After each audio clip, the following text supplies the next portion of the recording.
Welcome to another episode of Real Estate Investing Explained. Here's today's question.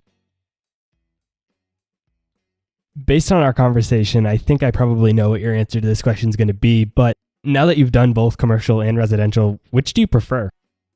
No, that's easy. It's commercial. So, and one thing that I've been thinking about lately is, for one, you can scale, with commercial fairly easy. So, I buy one residential property, it's 2,000 square feet, maybe you rent it for 1,500, and it can be a great investment. I love those properties I bought. They've been great for me, but I can also buy a 10,000 square foot property, make more, have amazing value add possibilities.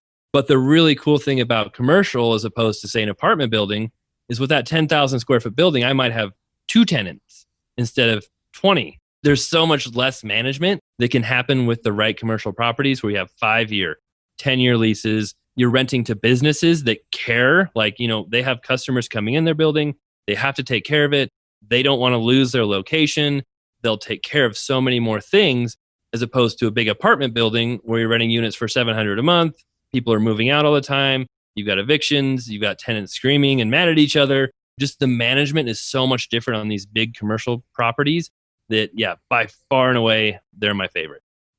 Yeah, that part about them wanting to retain their location and actually taking care of it because that represents their business as well. I think that's so huge. And you don't necessarily see that a lot in rental properties unless, maybe you're doing single families and you have a long-term tenant. But yeah, in general, that's a really good point. And I think what also is great about commercial is the triple net lease. I mean, really, the tenant is responsible for everything in that case, or from almost everything. And that's definite benefit of commercial real estate.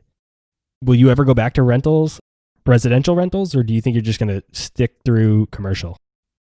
I will probably stick through commercial, honestly, unless something crazy happens and I can't get commercial deals anymore, which I don't know why that would happen. But no, I think I would stick to commercial. There's been, even if I found big residential multifamily properties, I've seen some deals come along and I've even made offers on them, but my plan was to flip them.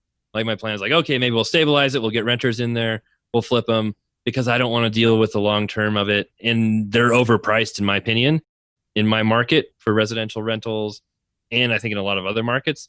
So, I don't see myself going back.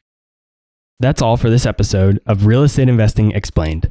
Be sure to follow me on Instagram, Twitter, and Facebook, or subscribe to our YouTube channel to get even more free content.